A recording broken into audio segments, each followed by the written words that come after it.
역대하 14장 1에서 13절까지 보겠습니다. 아비야가 그 열조와 함께 잠에 다윗성에 장사되고 그 아들 아사가 대신하여 왕이 되니 그 시대에 그 땅이 10년을 평안하니라.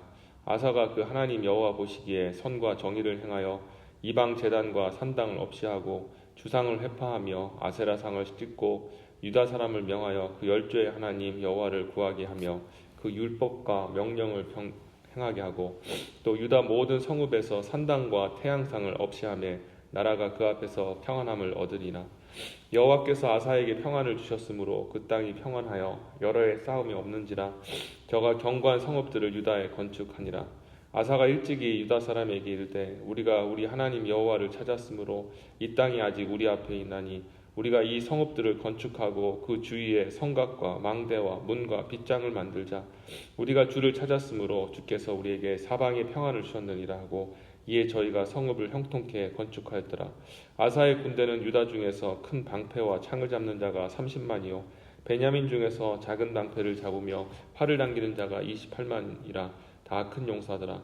구스 사람 세라가 저희를 치려하여 군사 100만과 병거 300승을 거느리고 마레사에 이르매 아사가 마주 나아가서 마레사의 스바다 골짜기에 진치고 그 하나님 여호와께 부르짖어 가로되 여호와여 강한 자와 약한 자 사이에 주밖에 도와줄 리가 없사오니 우리 하나님 여호와여 우리를 도우소서. 우리가 주를 의지하오며 주의 이름을 의탁하옵고 이 많은 무리를 치러 왔나이다.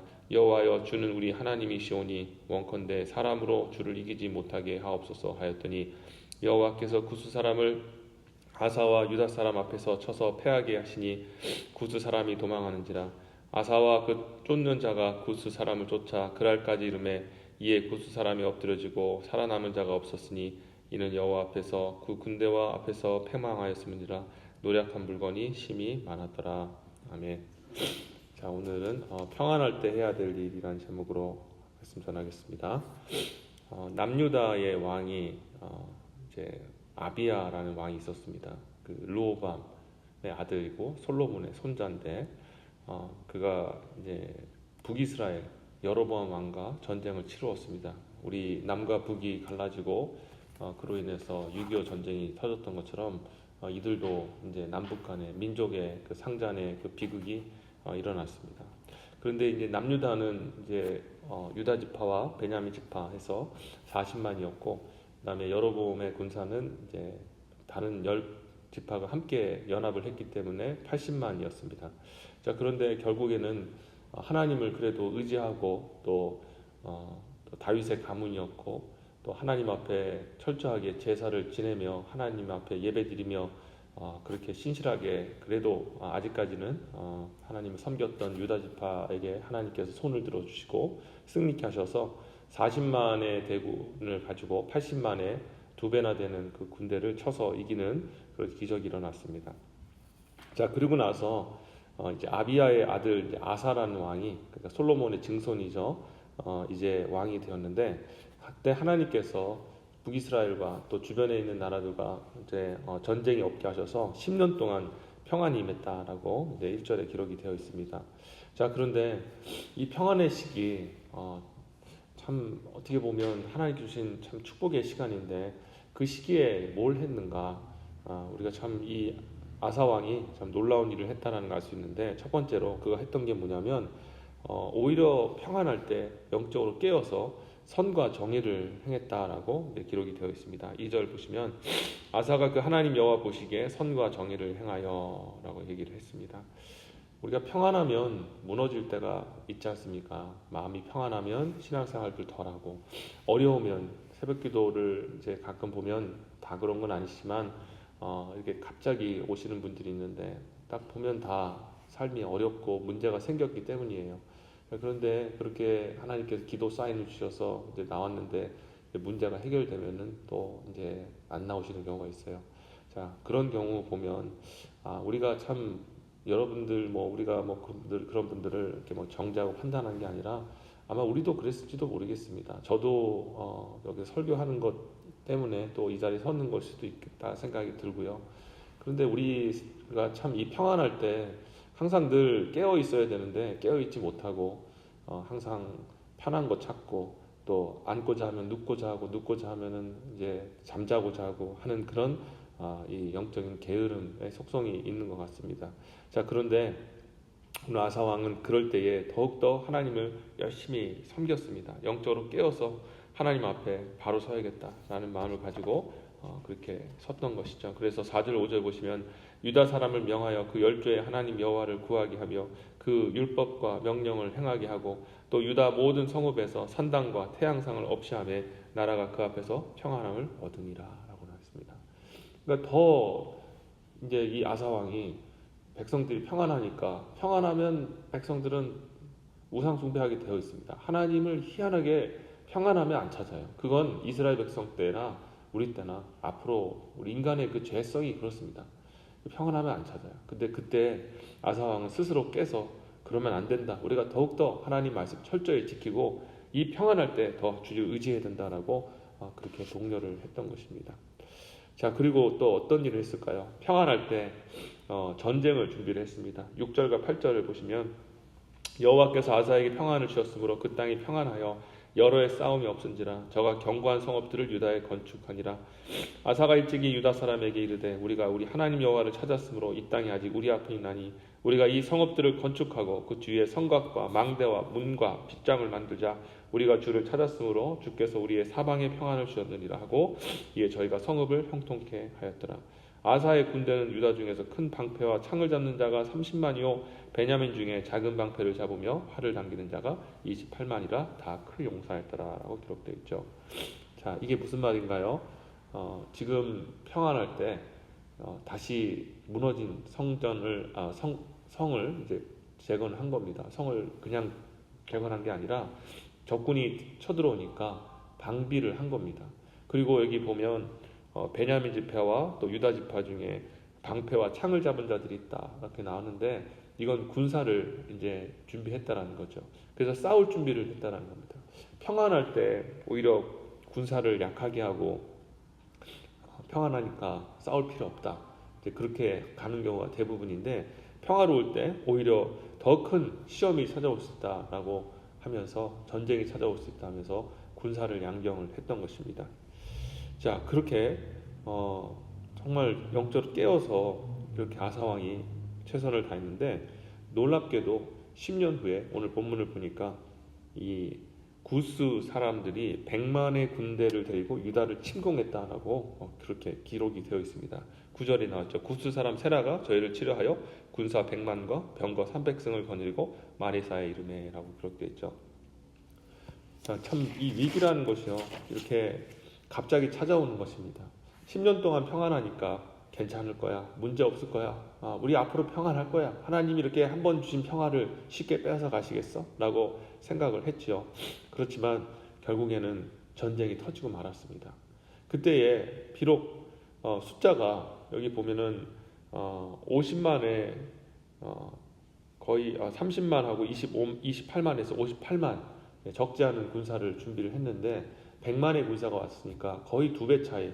지난번 그 북이스라엘과의 싸움에서도 딱 2배 차이였는데 거의 2배 차이가 나는 그런 전쟁을 치러야 될 상황이었던 것입니다. 자, 그때에 그 위기가 찾아왔을 때 이 아사 왕은 하나님 앞에 기도했습니다. 11절 보시면 그 하나님 여호와께서 부르짖어 가로되 여호와여 강한 자와 약한 자 사이에 주밖에 도와줄 리가 없사오니 우리 하나님 여호와여 우리를 도와주소서. 우리가 주를 의지하며 주의 이름을 의탁하옵고 이 많은 무리를 치러 왔나이다. 여호와께서 주는 우리 하나님이시니 원컨대 사람으로 주를 이기지 못하게 하옵소서라고 하나님 앞에 기도를 했습니다. 자, 그러자 하나님께서 어떻게 역사해 주셨을까요? 2배나 차이 나는 그런 구스인들과 대적해서 싸워서 승리하게 하십니다. 근데 지난번에 이 여로보암과의 싸움에서는 많이 이렇게 싸워서 승리를 했지만 완전 대승을 하지 않았습니다. 그러나 오늘 이 구스와의 싸움에서 보니까 하나님께서 구스 사람을 쳐서 패하게 하셔서 완전히 살아남은 자가 하나도 없었다라고 13절에 기록이 되어 있습니다. 아샤와 그 쫓는 자가 구스 사람을 쫓아 그라할까지 이르매 이에 구스 사람이 엎드러지고 살아남은 자가 없었으니 이를 여호와 앞에서 그 군대 앞에서 패망하였음이니라. 노력한 물건이 심히 많았더라 하면서 승리하는 완전 대승하는 그런 일이 일어나게 되었던 것이죠. 자, 오늘 이 말씀을 통해 우리에게 주신 교훈이 무엇이겠습니까? 첫째로는 우리가 평안할 때 더 신실한 믿음을 위해서 힘써야 된다는 것이죠. 평안한 때가 제일 위험할 때입니다. 사람들은 우리 인생에 어려움이 생기고 문제가 생길 때 그때서야 참 위기가 왔다라고 하지만 진짜 위기는 평안할 때입니다. 아무 일이 없을 때 정말 그냥 평안할 때 그때가 참 행복하죠. 문제 없이 계속 이래만 있었으면 좋겠다라는 생각이 들지만 그 시간은 어떤 시간이냐? 사탄이 우리를 공격하기 위해 준비하는 시간입니다. 참 무섭죠. 평안한 시기인데 우리한테 평안한 시기인데 사탄이 또 다른 전쟁을 준비하기 위해서 준비하고 있는 시간이라는 것이죠. 그러니까 평안한 시기 이후에 반드시 또 어려움이 찾아오게 되어 있어요. 우리 인생은 파도와 같았어요. 한번 잔잔한 파도가 높이 불렀다가 또 잔잔한 파도가 있고 이런 식으로 굴곡이 있는 것처럼 우리의 인생도 한번 평안하면 또 반드시 사탄이 우리를 가만히 두지 않습니다. 시험하고 넘어뜨리고 또 공격해서 우리로 하나님께로부터 멀어지게 하기 위해서 또 준비하고 있어요. 끊임없이 준비를 하고 있습니다. 이 전쟁은 예수님이 오셔야 끝나는 거예요. 그 전쟁 이후에 우리에게 주어질 그 평안, 그때는 우리가 영원토록 누릴 수 있는 하나님 주신 선물이죠. 하지만 살아있는 동안은, 우리가 이 땅에 사는 동안에는 끊임없이 시험 가운데 처해 있을 수 있다. 그래서 우리가 평화의 시기에 평화도 물론 좀 누려야 될 필요도 있습니다. 늘 긴장하며 살면 힘들죠. 하지만 우리가 평안을 누리면서도 한편으로는 영적으로 깨어 있어서 앞으로 다가올 사탄의 시험에 미리 말씀과 기도로 준비하여서 그 시험이 딱 닥쳤을 때 오늘 본문의 아사왕처럼 하나님을 즉시로 의지하고 하나님께 나아가 도움을 구하고 하나님과 함께 전쟁에 나갈 수 있는 그런 준비를 해야 된다는 것이죠. 자, 그리고 두 번째로는 우리가 이 교훈을 통해서 알 수 있는 것은 전쟁이 없을 때 오히려 전쟁을 준비했다는 것입니다. 이 아사왕이 평안할 때 가만히 있었다면 이 구스인들이 찾아와서 완전히 나라가 멸망이 됐을 것입니다. 그러면 구스가 어느 나라 사람인지 알죠? 그 아프리카 사람들 아닙니까? 아프리카 사람들이 원정을 온 겁니다. 근데 이 아프리카 사람들이 원정이 왔는데 그때 이스라엘이 졌으면 아마 지금 이스라엘 그쪽 지역에는 아프리카인들이 살고 있을지도 모르겠습니다. 그런 위기가 찾아왔는데 그때 이 아사왕은 전쟁을 준비했던 것이죠. 아까 말씀드렸던 것과 같은 맥락이지만 우리가 영적으로 정말 깨어서 정말 평안할 때 하나님과의 그 관계를 돈독히 하고 또 기도하면서 어떤 시험이 찾아와도 그 시험을 능히 감당할 수 있도록 우리가 영적으로 훈련되고 또 준비되어야 될 줄 믿습니다. 자, 그래서 우리가 이런 하나님 앞에 나아갈 준비를 미리 해야 된다라는 것을 기억하시면서 무엇보다 마지막 이제 한 절 하나만 보고 끝내겠습니다. 11절 보시면 그 하나님 여호와께서 부르짖어 가로되 여호와여 강한 자와 약한 자 사이에 주밖에 도와줄 리가 없사오니 우리 하나님 여호와여 우리를 도와주소서. 우리가 주를 의지하오며 주의 이름을 의탁하고 이 많은 무리를 치러 왔나이다. 여호와는 주는 우리 하나님이시오니 원컨대 사람으로 주를 이기지 못하게 하옵소서라고 아사왕이 기도하고 전쟁에서 승리하지 않습니까? 이 기도문을 통해서 우리가 무엇을 알 수 있냐면 평상시에 우리 하나님과의 그 관계가 잘 우리가 맺어져 있어야 된다. 어제도 제가 그 말씀 드린 것으로 기억합니다만 우리가 하나님 앞에 평상시에 하나님 관계가 올바로 형성되어 있지 않으면 하나님을 찾고 싶어도 찾지를 못합니다. 하나님 앞에 구하고 싶어도 제대로 구할 수가 없어요. 힘들고 나아가면 다 구하게 되어 있고 부르짖게 되어 있죠. 근데 그게 아닌 거예요. 하나님께 부르짖고 하나님 도와주소서라고 우리가 하나님을 신뢰하는 가운데 하나님의 도움을 구할 수 있으려면요, 먼저 하나님 앞에 우리가 이 죄가 하나님 앞에 용서함 받고 하나님이 우리를 받아주셔야 되고 하나님과 교제함이 있어야 된다는 거예요. 쉽게 우리가 표현하자면 우리가 살다 보면 어려움을 당하는데 평상시에 관계도 안 하고 그냥 전화도 없고 왕래도 없고 그런 사람에게 찾아가서 갑자기 나 어려우니까 도와줘 그러면 그렇구나 하고 공감을 해줄지 모르지만 쉽게 도와주지 않지 않습니까? 남을 돕는다는 것은 자기 것을 희생한다는 것인데 그 희생을 해주기 위해서는 평상시에 관계가 있어야 되잖아요. 그래서 우리에게 도움을 주는 사람들은 다 어떤 사람들이냐? 평상시에, 물론 다 그런 건 아닙니다. 평상시에 관계 좋았지만 어려울 때 딱 등 돌리는 사람들도 얼마나 많은지 몰라요. 그럼에도 그 와중에서 도움 주는 사람은 그렇게 평상시에 관계가 잘 맺혀진 사람들 속에서 그렇게 도움을 주지 않겠습니까? 우리가 하나님과의 그 관계도 마찬가지인 거예요. 하나님께 그냥 뭐 내가 원하면 하나님 만나주시지? 진짜 힘든데, 여러분 정말 위기의 순간이 왔는데 부르짖는데 하나님 응답이 없어요. 답답해요. 기도를 했는데 계속해서 문제는 지속되고 있고 내가 왜 지금 이 어려움을 당하는지 알 수가 없어요. 하나님과 깊은 교제 속에 있었던 사람들은 알거든요. 하나님 평상시 알려주시거든요. 앞으로 어려움이 찾아올 거야. 또 어려움이 찾아올 때 이런 목적과 또 의도로 내게 어려움을 주는 거야. 그리고 네가 이 어려움을 이런 방식으로 이겨냈으면 좋겠어. 나는 그렇게 너를 이끌어 갈 거야. 라는 것을 평상시에 하나님께서는 기도하는 사람, 또 하나님과 교제하는 사람에게 알려주신다니까요. 그래서 우리가 이 기도가 필요한 거예요.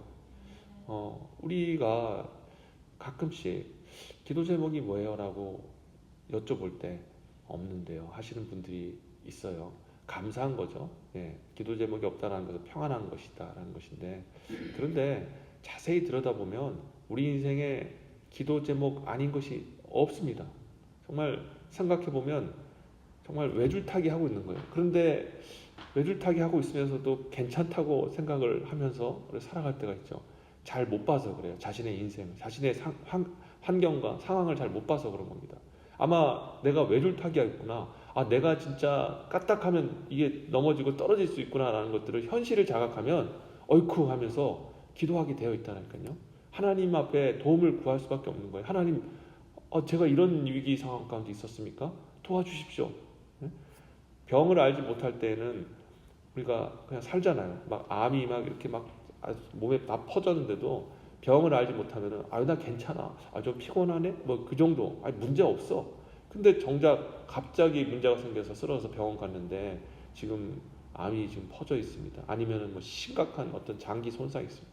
그럼 그때부터 어떻게 됩니까? 무너지는 거예요. 평상시에 우리가 닥터를 만나서 이런 상황이라는 것을 체크하고 내 몸 상태를 알았더라면 대비할 수 있었지 않았습니까? 우리가 평안할 때 그 일을 해야 된다는 거예요. 하나님과 관계를 잘 맺으셔서 평상시에 하나님 앞에 신실하게 서시고 평상시에 주님과 회개하고 하나님 앞에 거룩하게 섰을 때, 그럴 때 하나님께서 알려주시지, 어느 날 갑자기 간다고 해서 그렇게 문제가 해결된다면, 여러분 그것만큼 신앙생활 편하게 하는 경우가 어디 있습니까? 평상시에는 내 마음대로 살다가 어려움이 있으면은 하나님 나서 도와주시니까 찾으면 되지. 하나님이 무슨 요술방망이도 아니시고 하나님 인격이시잖아요. 우리가 기분 나쁘면 하나님도 기분 나쁜 거예요. 그렇지 않아요? 어떤 사람이 내게 찾아왔는데 평상시에 안면도 뭐 인사도 안 하고 뭐 대화도 안 했던 사람이 갑자기 도와달라고 그러면 여러분 그게 안 되잖아요. 똑같은 거 아니겠습니까? 그래서 말씀을 맺으면서요, 평상시에 하나님과 관계를 잘 맺으시는 저와 여러분 되시길 바랍니다. 이게 오늘 아사가 주는 교훈입니다. 평안할 때 기도하라. 평안했을 때 깨어 있어라. 평안할 때 하나님과 관계하라. 이 세 가지 잊지 마시고 살아갈 때 우리의 이 파도 같은 인생의 시험도 능히 다 감당하고 인생의 가장 어려운 순간에 하나님의 도움을 받고 승리하게 될 줄 믿습니다. 아멘. 기도하겠습니다. 하나님, 우리가 참 지혜가 부족해서 어려움을 당하고 또 고통을 당해야 정신 차리고 하나님 앞에 서는데, 그럴 때 대부분 늦을 때가 많이 있습니다. 심각해서 정말 돌이키지 못할 정도로 어려움을 당할 때가 한두 번이 아닙니다. 하나님, 오늘 아사와 같이 평안할 때 깨어있을 그런 영적인 그런 은혜를 허락해 주시옵소서. 평안할 때 주님과 관계 맺게 하시고, 평안할 때 더 하나님 신실하게 섬기고, 평안할 때 또 영적 전투를 준비하며 나갈 수 있는 그런 귀한 우리 모든 성도님 되어서 인생의 진실로 정말 위기가 찾아왔을 때 정말로 승리하는 우리 모든 성도들 다 되게 하여 주옵소서. 감사하고 이 모든 말씀 우리 주 예수님의 이름으로 간절히 기도드립니다. 아멘.